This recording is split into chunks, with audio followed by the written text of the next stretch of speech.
like you're going to be successful, definitely. And I think, this is something that we do well at school, because we also train, the students to... Definitely. I think curricula nowadays is moving from... Yeah, I think with that curiosity, like it's the teaching and learning through concepts. What do you think? Should the teenagers need to be controlled, or they need to be understand? To self-regulate, to take, and to make corrections. So I do practice. I have practice every day. Focusing on the process of learning. Mm-hmm. Yeah. Hello, this is the first episode of Maple Talks, and today we discuss the key question: is a school a system of the past or education of the future? So ladies, can you please introduce yourself? Of course. Hello everybody, I am Miss Maite, I am the head of elementary, and I am joined by... Miss Oriana, the head of secondary school at Maple Bear. I'm Miss Sanli. I'm the Individuals and Societies teacher at the middle school at Maple Bear. Okay, nice to meet you, ladies. So we're having following questions. So what do you think? Does school develop thinking or just prepare students for exams?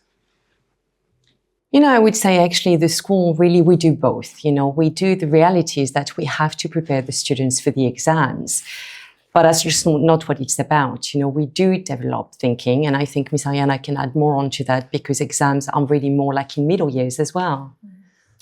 Definitely. I think curricula nowadays is moving from rote memorization and teaching to a test to a more thinking type of process. We have in our middle school at Maple Bear, we adopt the International Baccalaureate curriculum, and the philosophy behind the IB is 3 levels of basic comprehension, moving students from basic comprehension to higher level comprehension. And so how do you do that? How do you build learners that actually think? We know that this generation does not really like to think, and they kind of, sometimes when you push them, there's withdrawal or avoidance from task and so on. So the IB suggests that it is modeled, right?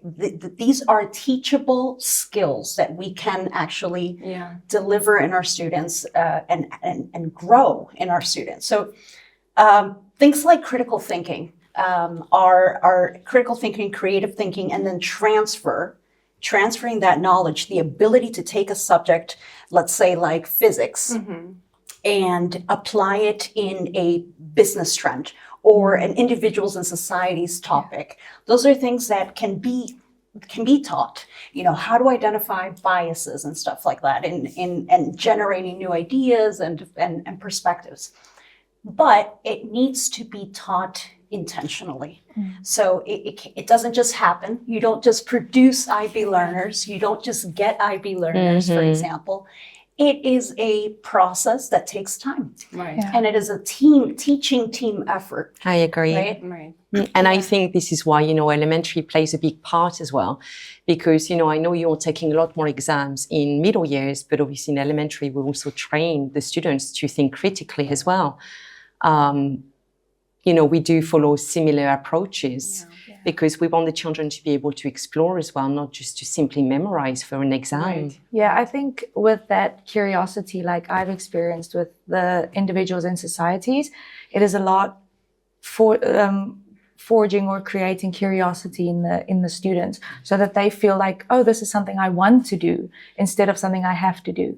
And I think that is something in my subject area, which I focus a lot on, is making them curious about certain things, asking questions that they might not really know the answers to, or maybe really want to know the answers. So then they kind of get curious, and then they want to go do the extra mile to learn a bit more about that.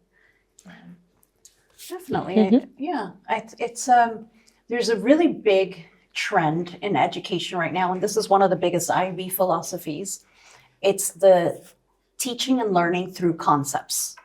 So concepts are, when you teach through concepts, it's like you are identifying a big idea.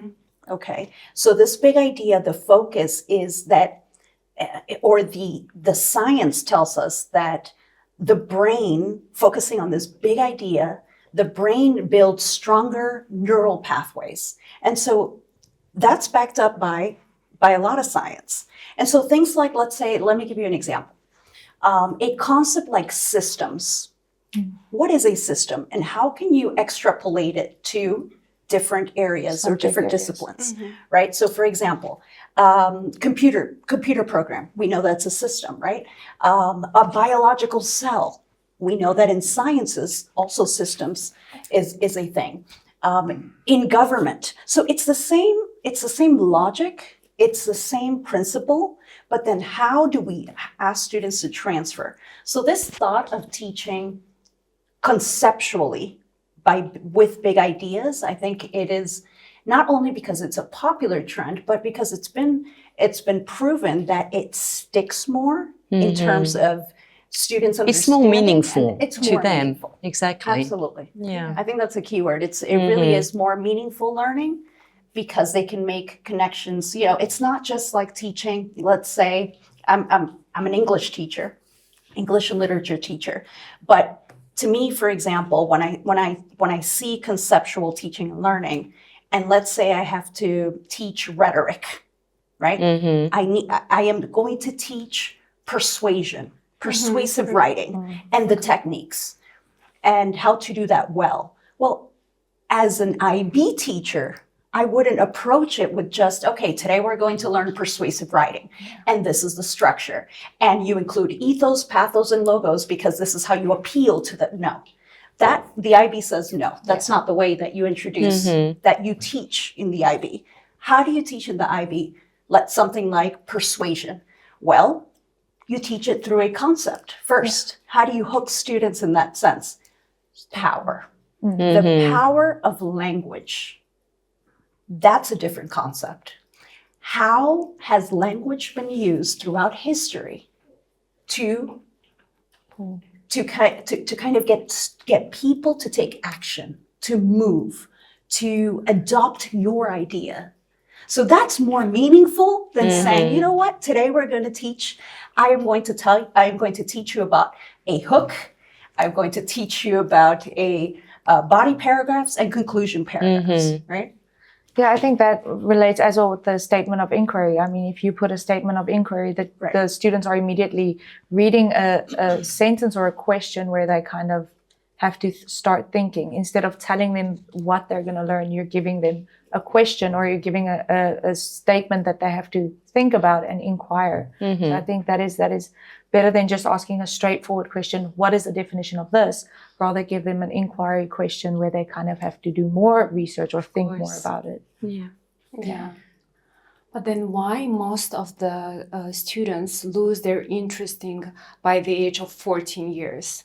So it's kind of teenage age, yes? Well, I think that's the first thing, really. Teenagers, as they get older, obviously, you know, they have to find their own identity. You know, it's difficult at that age as well. There's a lot going on. There is a lot going on. And I think, you know, when they get to that age, like, you know, they compare a lot themselves to others.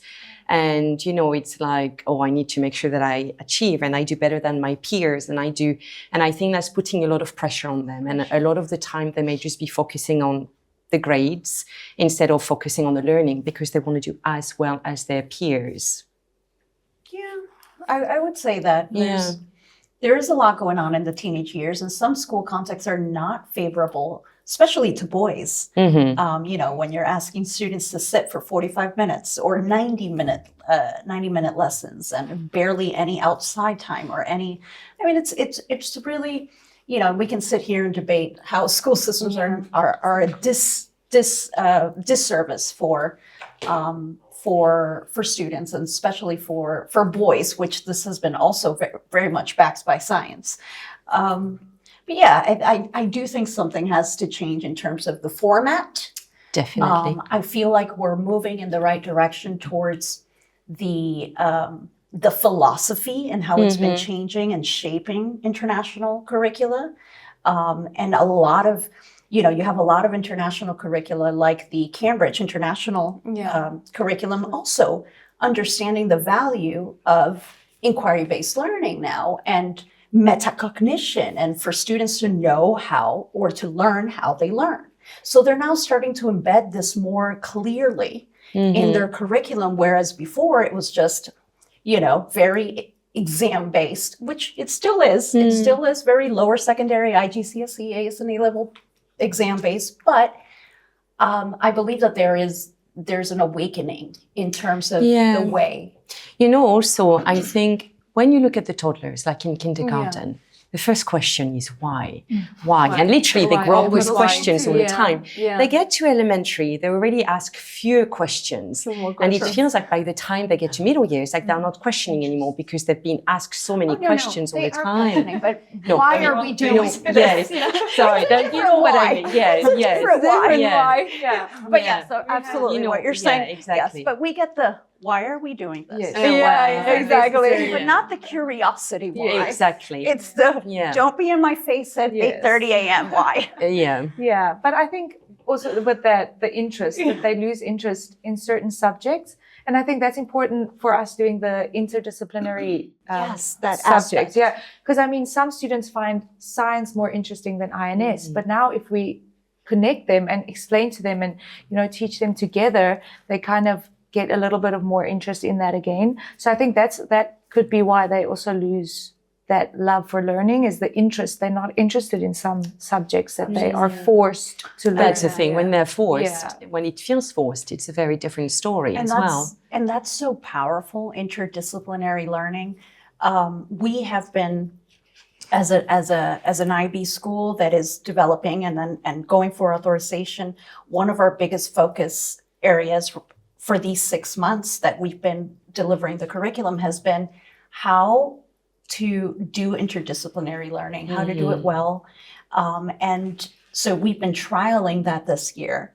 And it's so powerful. It's so powerful what you're saying in terms of having students showcase what they know through multiple means for different subject areas has been really great. Yeah. We did an interdisciplinary learning between arts, for example, and visual arts and health, where the topic was mental health. And it was very meaningful for the students. This is one of the several that we've trialed this year. And it's really powerful to see that transfer of knowledge. And for example, things like, let's say they're looking at a concept like influence. How does power influence architectural design? So here you have the cross connection between visual arts and INS, for example. And that really does move. That's what critical thinking building is all about. Yeah. Pushing students to think a little bit beyond just moving from isolated facts and connecting everything. Exactly. Yeah. I mean, I have that experience now with INS. We're doing connection with the Spanish language, and the students were very surprised that we can connect Spanish language to INS. I mean, learning about the Spanish conquistadors and so on, and now they're learning on why the world has such a wide Spanish language speaking, and now it just connects together. And now they're actually learning, okay, so all of our subjects are kind of connected to each other, and we can use that in the future, and how they can use all the subjects connected together. I see, okay. Do you guys have this grade system? Do you actually think that the grades motivate or kill interest of a student? I think actually it does both. If you look like on the short term, the kids are going to be motivated because, they want to get the best grades. But then if you look on the long term, if they keep on comparing themselves with the others just to get a grade, then bottom line is that they will only be training to get the grades that they want. And it feels like sometimes, as you said, curiosity and so on kind of goes away, fades away because they'll just focus on the grades. So, my personal view is that short term, yes, but if we just focus on the grades all the time, I definitely do think that it demotivates the students. I see. Okay. What do you think? I think that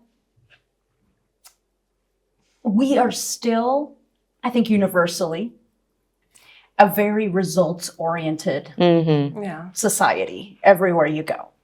I have been teaching in Egypt, in Indonesia, now here. I also taught in Kyrgyzstan. Yes, it is still very results-oriented wherever you go. maybe a little bit less, a little bit more, but that's our mentality. The system. Or the system that we've grown into. So changing that is not an easy task. I think that what systems or curricula like the IB have done is revolutionary in that sense, because it is a revolutionary way at looking at success, but with not just a number, but a descriptor, a band. So that's where, criterion-based grading comes into play. And then it's a redefinition of what you think success is, right? It's not just a number, it's a how to achieve certain aspects of whatever it is that the teacher wants you to produce. But so yeah, it's, I think, a little bit of both at times. There is there's definitely a lot of comparison along the way.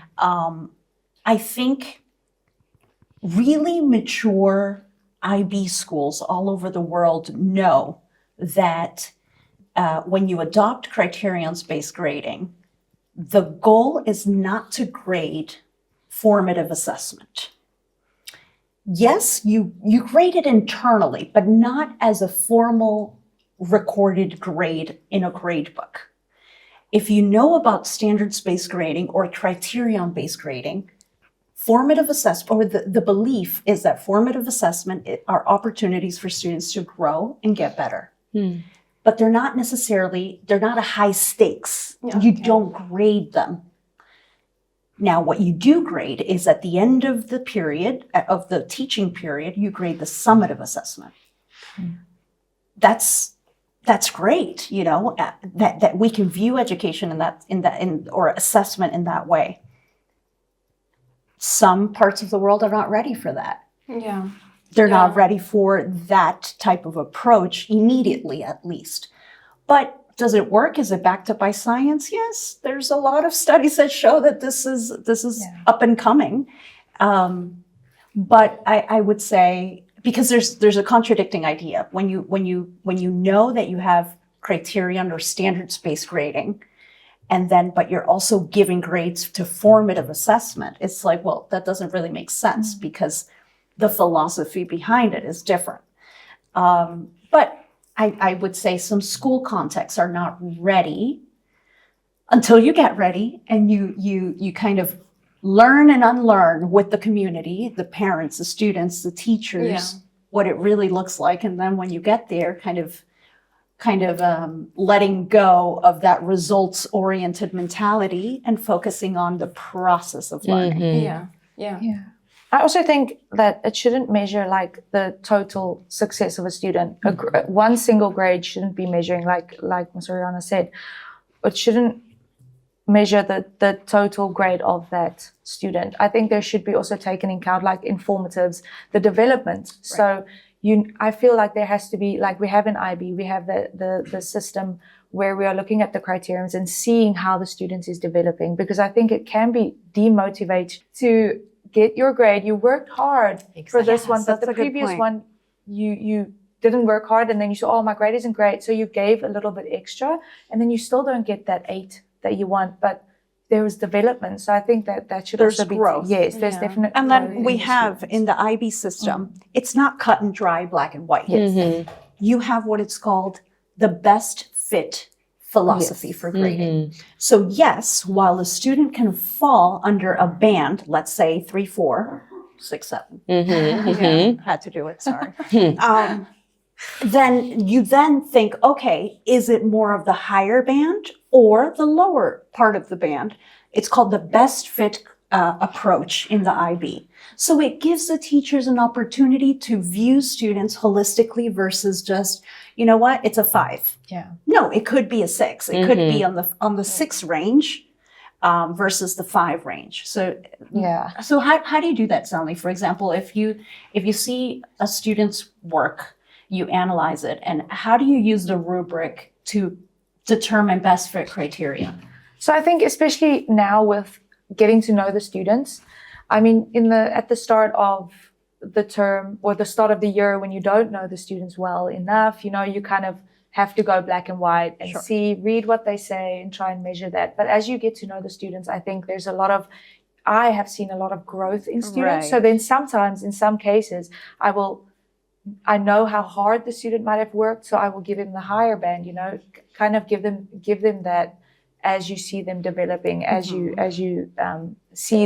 get to know how hard they are working or the effort they are putting in. Yeah. So that's kind of the approach I'm taking on, is especially with getting to know the students. That helps a lot, because now, okay, the student maybe sometimes doesn't put in all the effort. They can put in more effort. So you will maybe give them the lower grade just to motivate them, to show them, look, you can do better. Let's try and do better.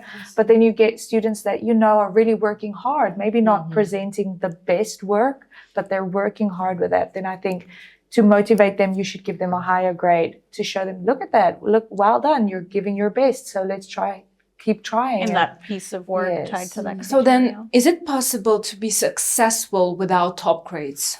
What do you think? Oh, I have a whole philosophy about that. Yeah. So to me, Interesting. success does not look To like the grades, yeah. Yeah, it does not. To me, success is that you have, and I think this is kind of also the IB philosophy. Success in the IB philosophy is kind of moved away from the content and what you know. Really, I mean, of course, that's important, but it's how do you leverage soft skills? How do you, at the core, how are you an ethical human being?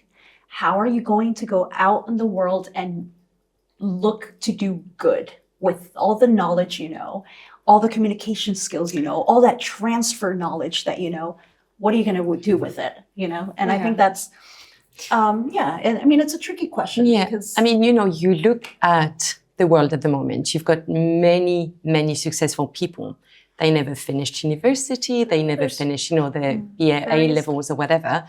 But what they have, as you said, are the skills, confidence, communication skills. And, if you've got all of this, you walk anywhere. Like, it doesn't matter what grades you got, as long as you've got those skills and you're presenting them well, like, you're going to be successful, definitely. And I think, this is something that we do well at school, because we also train, the students to be confident as well. So we don't just mainly focus on grades, even though we know they're important, but there are many other skills that we need to develop as well. And I think that starts from a very young age. In KG, you're doing that very well as well. Thank you.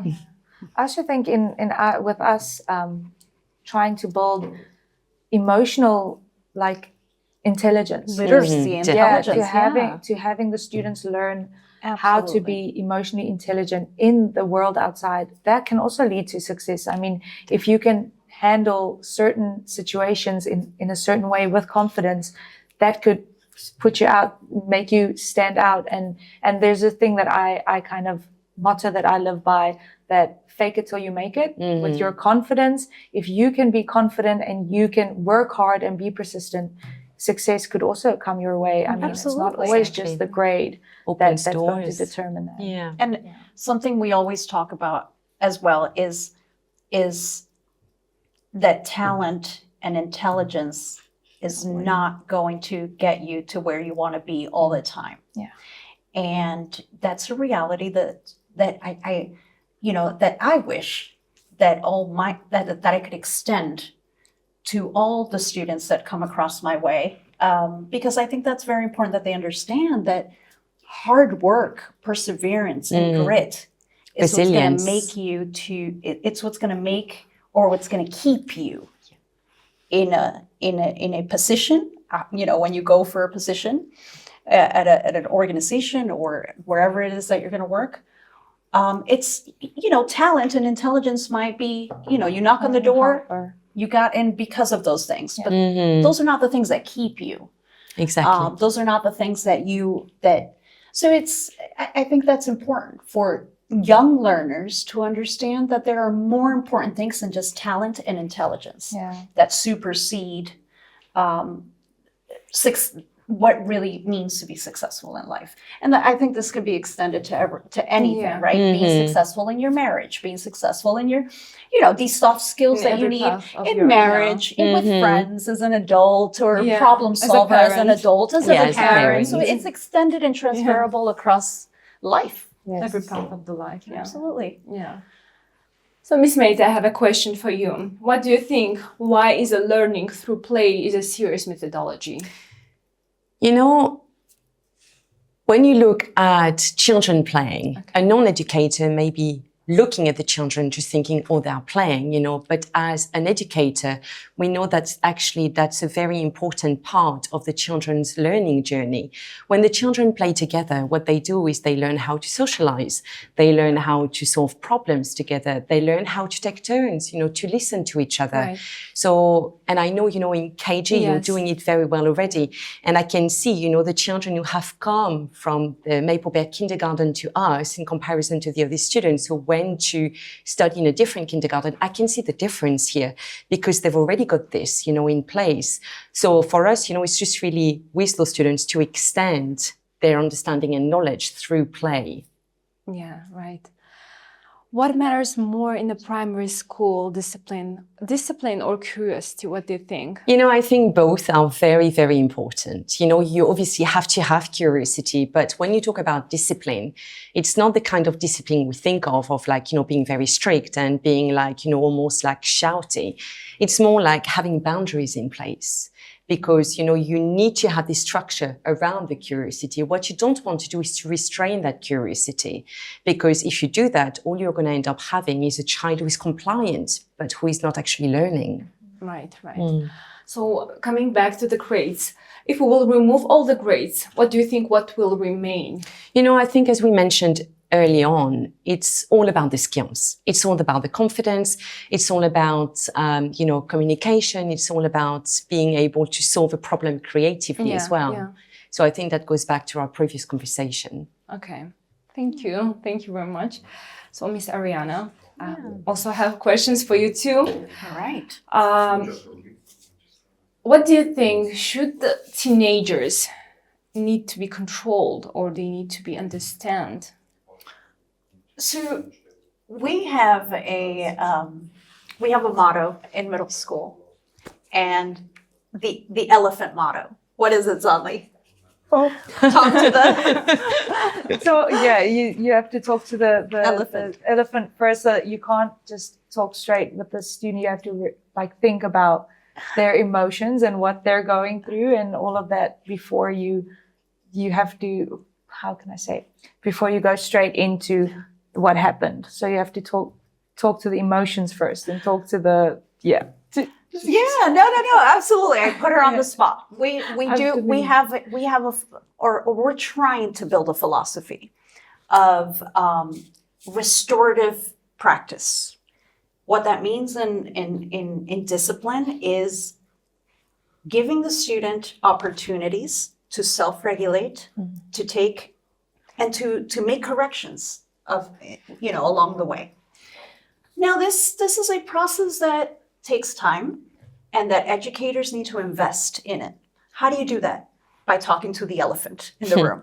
So we have a metaphor. Actually, someone in middle school won an elephant that we brought in. But it's the idea is a little more simple and complex.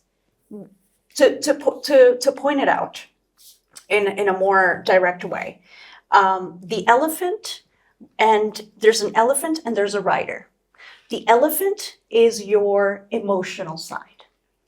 The rider that rides the elephant is the logical side, the thinking side of the brain.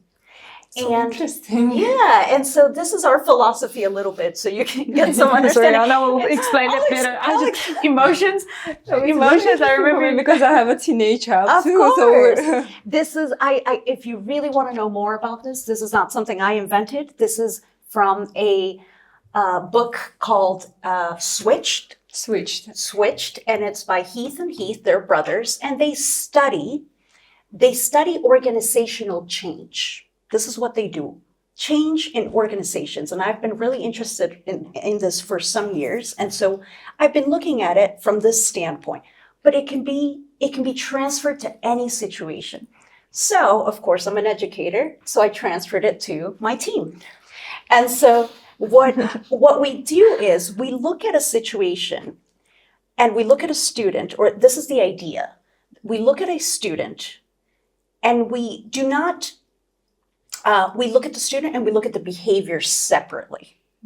So in that sense, when a student, the philosophy is that when a student is already with their flips lid and their central nervous system cannot at that moment form logical kind of thinking. Yeah, that We happens talk sometimes. to the elephant first. We validate the emotions. We try to get to the, we don't try to tell the student what to do immediately, but we talk to the emotions first.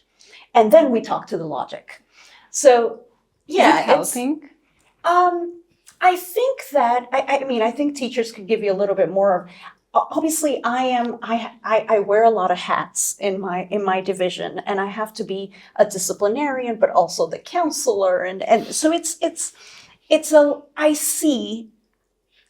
think we've had a student, for example, that I've been working with closely, and through a restorative practice, and I have seen a lot of growth. This is not the same student that was with us in the beginning of the year. It's not always easy, Yeah. and it's not always as straightforward as it sounds, right? Yes, of course. There are It's a disciplinary challenge. issues that you have to deal with Yeah. in a different way. But I think it is a team effort. Yeah. And we sometimes have good days, sometimes have bad days. As educators, sometimes our patience levels are not always, you know, our Level, yeah. exactly. So, Yeah. but I think if we as a team are grounded in a philosophy of knowing why we're doing things, instead of just being told, no, this is what we believe in and that's it. No, but this is the why, you know. Understanding teenage brain science matters if you're a secondary school teacher. Yeah. Don't go into education if you don't care about those things, because you're not going to have a great time. You need to have a special type of character to deal with the teenage years. You do. You need to have a special temperament. You can't take things so personal. You have to kind of be clinical. You have to isolate the behavior in the student. So those things take practice. I did not learn this overnight, and I'm not saying I'm an expert. I do have 2 teenage kids myself, so I do practice. I have practice every day. But I would say that I feel successful in my relationships and connections that I make with students. I feel it. And if I have some sort of success that I feel, I think it's because of this mindset and this philosophy, you know.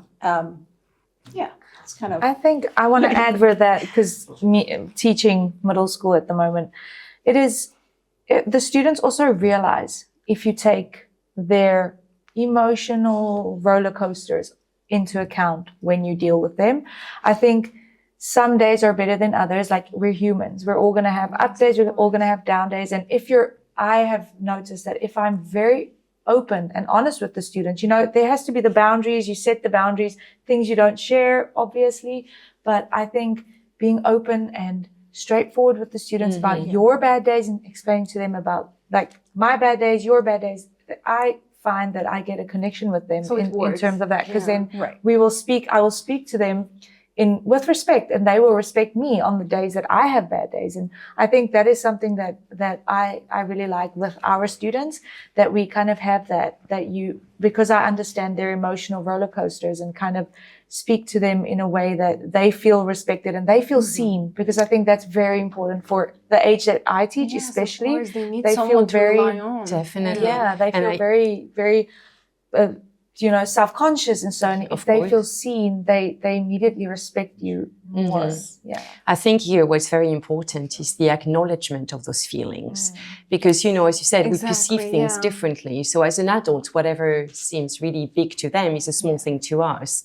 But actually, we need, and as you've been doing that, to acknowledge their knowledge, their Feelings. Their feelings and Their- emotions. Their emotions. acknowledge exactly. To the Yes. emotions. Yeah. And back to your question about teenagers being controlled and understood, or controlled or understood. Like, how should we balance that?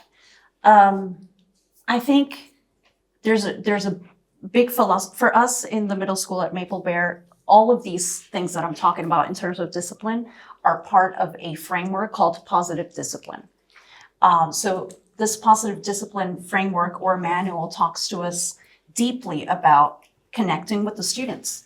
You have to connect with students. There's tons of research that shows that if you make the efforts, intentional efforts, to connect with a child, you will have better outcomes academically and socially for success. And that's just the bottom line. So there's this mindset of being kind, but being firm. Yes, you're kind, but kindness is not friendly, right? I can be kind to you as an educator, as your teacher, by telling you this is the expectation that I have. And I'm going to hold you accountable for this expectation. And it's kind of that language we've been looking at. So being kind and being firm. But we've been looking at in middle school, for example, being kind doesn't necessarily mean as well being taken advantage of, right? You have your boundaries set. Exactly. Yeah. So, remember, Zanli, when we discussed the language that we use in the classroom, sometimes students take advantage of this because it is, they find that you have this restorative practice at times, so yes, some students pick up on it, and so they might kind of play the ball there. But it's also the language that we use matters. It's, yes, I understand you're having a tough day. I understand you had a fight with your mom this morning. I get it. And I have this expectation for you right now. Yeah. That I need you to meet. So that matters. Acknowledging that language. Yes. Yes, I understand that. I can feel for you, yeah. And Empathy, validating that emotion, talking to the elephant first. I understand that there's a lot of gossip going on right now about X and Y. There's a lot of gossip in secondary. I understand that you're feeling sad about what is being said about you. I get it. I would feel the same way. And you're in individuals and societies right now, and I need you to do this work. Yes. So once you're done with that, we can have a conversation. Go back to that. So it's the and. So you're kind and firm. You're not kind but firm. Yeah. So we discuss this in our meetings all the time. It's not. And it's impressive how a change of language, because if you say, oh, yes, I understand that you're going through a situation right now, but I have this expectation, it changes the message in terms of accountability and in terms of how you're holding the student responsible for also understanding that, yes, while they have something going on, they need to find a way to self-regulate at that moment. Right. Does that make sense? Yes. And how do you usually teach them not to fear to make mistakes? Well, I think the IB philosophy also encourages teachers to embed traits that we want to see in learners. Traits like being a risk taker. So we have 10 different traits that we try to acknowledge, that we try to look for intentionally. We have a positive referral system in middle school where teachers, every Friday I try to, let's look for the good. Let's look for the bright spots. Let's replicate the success. So teachers look for what is going well. They make positive referrals and they link it to one of our 10 IB learner profile. traits.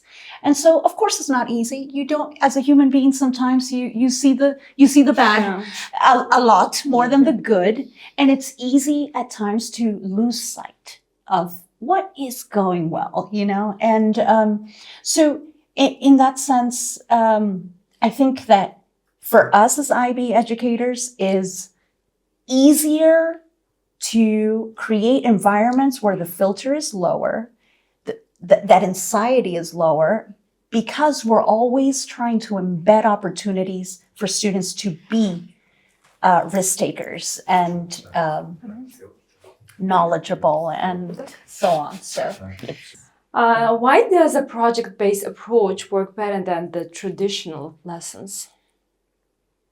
well, we discussed this with interdisciplinary learning. When you have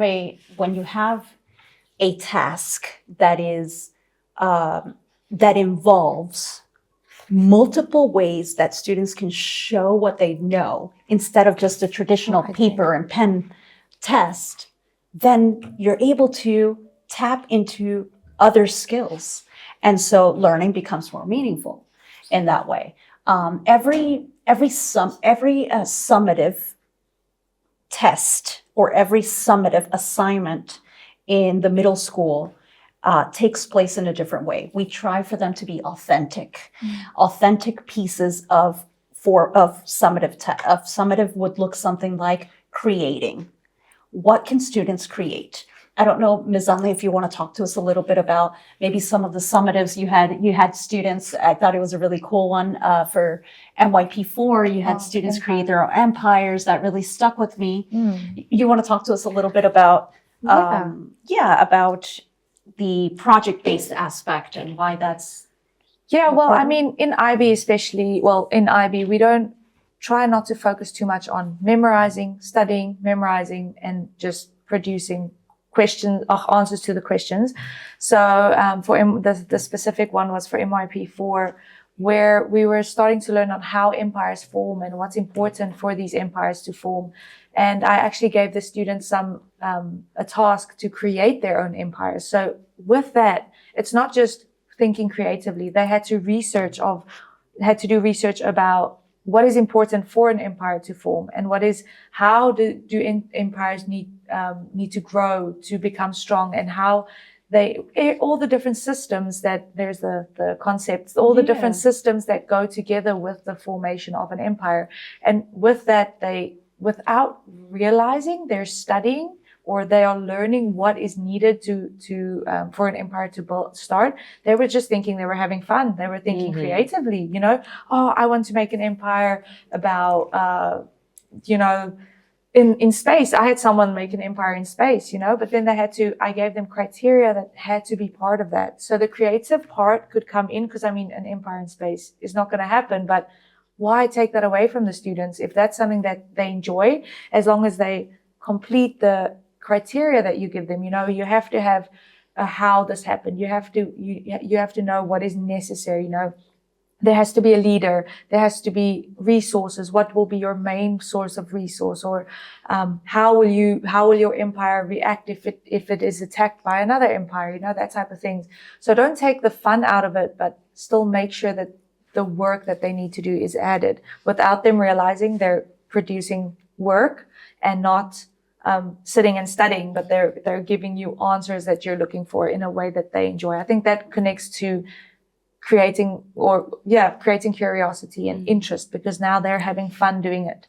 I think that's how our summatives kind of give the students a love for learning. That's what we always try to do in the IB, to kind of just keep that love for learning going.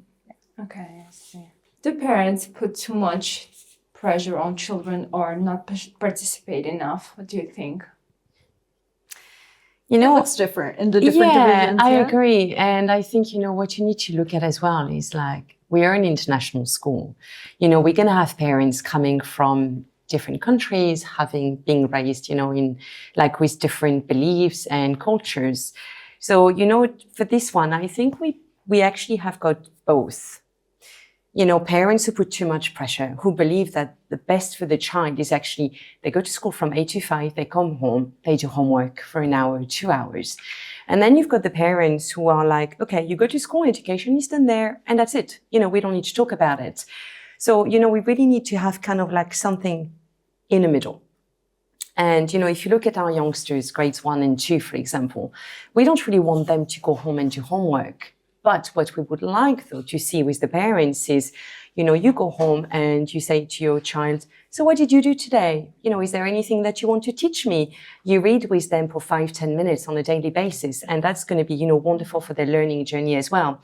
But I think, it's really important to have that balance. And again, as a parent, I'm pretty sure it's hard sometimes because, you just think the more they do, the more they're going to learn. But it's not actually, sometimes they just need to. That's not necessarily true. That's the thing, exactly. Yeah.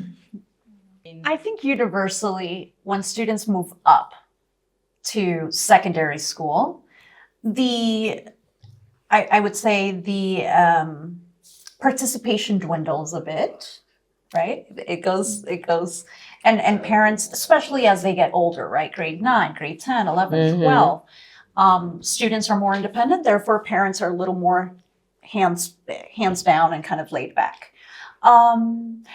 In secondary school, you see a little bit of a mixture of everything. You see the parents who still continue to believe that their child is in elementary.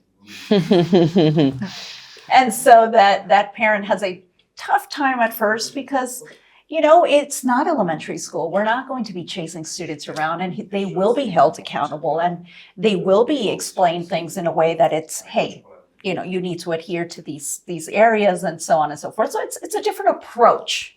Because while I talk about restorative practice and all this stuff, yes, these are principles that I believe in and that I extend to my team, but that does not go in isolation of expectations, right? And holding students accountable.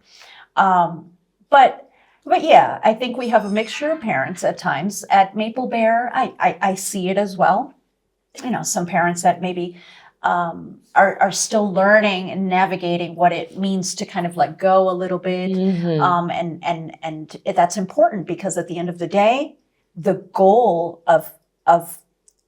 for the parents is to understand in terms of IB philosophy that we need to build independent learners. And the only way to do that is to let go. Exactly. To let go, let them fail, let them do it on their own. I know it's hard. Yeah. I am a parent too. So I get it. It's not an easy thing to do to let go. Let go, yeah. But kind of stepping back and looking at it as a critical friend. You're a critical friend, but you step back. And sometimes it's important to let them fail. As much as it hurts to see that happen, you step back a little bit and hey, we have something. There's a concept very important called logical or natural consequences. Sometimes in the middle school, let me give you an example. There's no consequence for students that lose their device the first, second time. There's no consequence for it.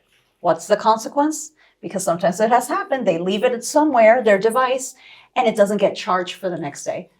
Our ed tech coordinator and I, or any of our teachers, we don't go around chasing devices. Yeah. No. Yeah. You don't do We this wait. yourself, No, yeah. we don't do this. We wait. We say, okay, we're missing 2 devices today, let's say. The next day, we wait. The student comes to me, so worried, right? Or to our ed tech coordinator, Miss, I lost my device, I can't find it. Okay, well, go retrace your steps. Go see where you were last. Go check. It's okay, just go. And so the student goes on their journey. They find their device. Their device is not charged overnight. I'm glad you found it. This is great. I'm sure it's not going to happen to you again, but it's not going to be charged today. It's going to be charged at the end of the day. So what is your natural consequence? You're going to have to go old school pen and paper for today. So that's a consequence for them. And believe me, the students that have lost their devices, We'll do this again. they have not repeated this again. And if they have, they sure don't come to exactly. And that's quietly take it. that's a learning opportunity too. So those are natural consequences. Just an example. And I think as a parent, we also need to let natural consequences at times happen. Exactly. Yeah. Quick questions and a quick short answer, okay? Okay. Just answer in one word. Grades, yes or no? Do you think? Shortly. Yes and no. Yes and no. Okay. I would say yes yes. Okay. Sometimes. Sometimes. Okay. Homework, harm or benefit? Beneficial if repetition is not the purpose. Okay. What she said. I like that. If it's meaningful, yes. Okay. I think beneficial for reflection. I think. Okay. Strict teacher or a kind one? Both. Wow. Kind and firm, balanced. Okay, kind and firm. Okay. Will online school replace offline? Yes and no. I believe you can have some online materials, but you still need this interaction as well. Yeah, I don't think so. I also don't Not think for so. now. I think we'll have some elements of it. I think it's important to Some, have but I think social. the educator, the facilitator in the room is still Very important. going to be essential for some time. Can you name one skill that will help a child to survive in the future? Communication skills. Adaptability. Adaptability, yeah, that's a good Definitely. one. Confidence. What advice can you give for our future Maple Bear student and for their parents? Good question, yeah. It is. It's very interesting. I think I reflect a lot on it because not only as a parent, but also as an educator, is our curriculum really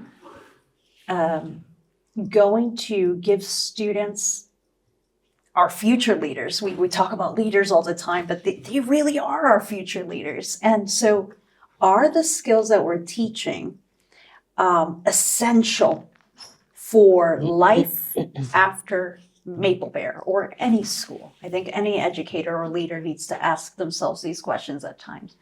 Are these employability skills? Are these skills that, that are going to not only, like I said before, going to land you the job, but help you keep the job in ways that make you successful?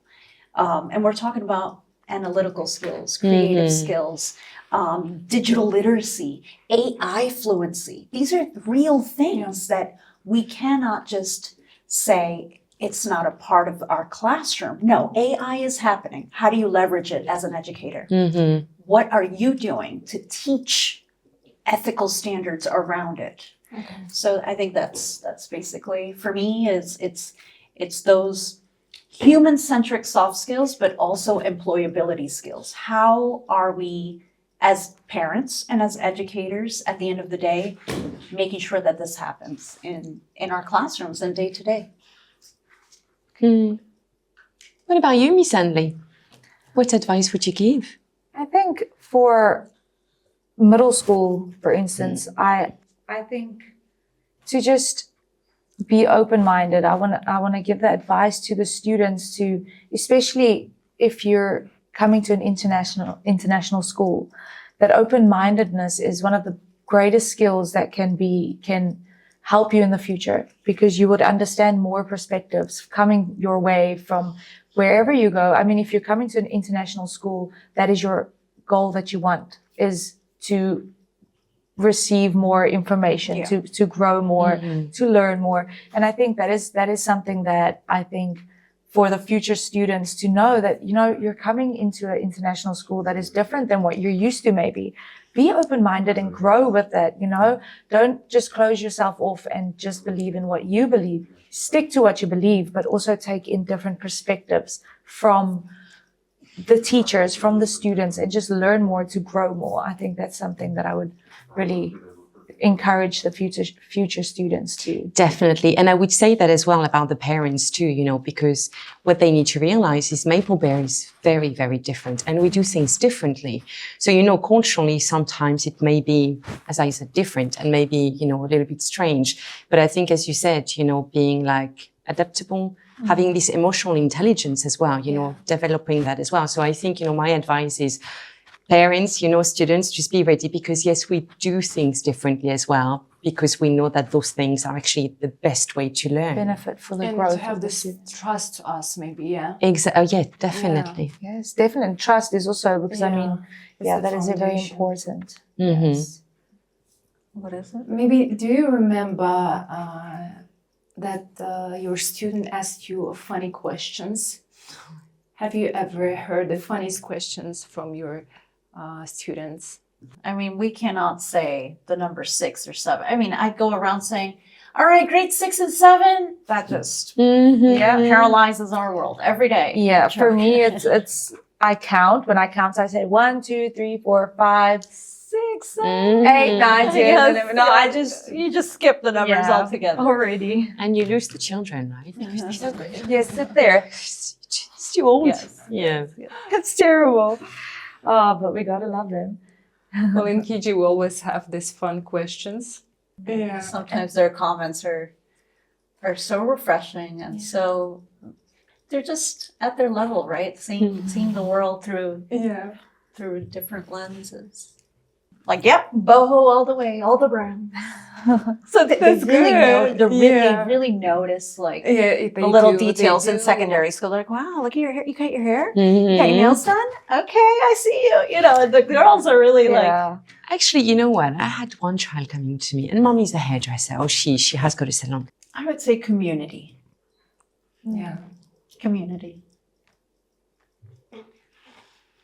Family. Yeah. I would add happiness to it. Yeah. I think growth. Well, Yes. thank you two ladies. It was really interesting to talk to you and to have this conversation. It was. Thank you Yeah. for sharing, everybody. It's really, really nice to hear the different perspectives. And Yeah. This was Maple Talks. See you later.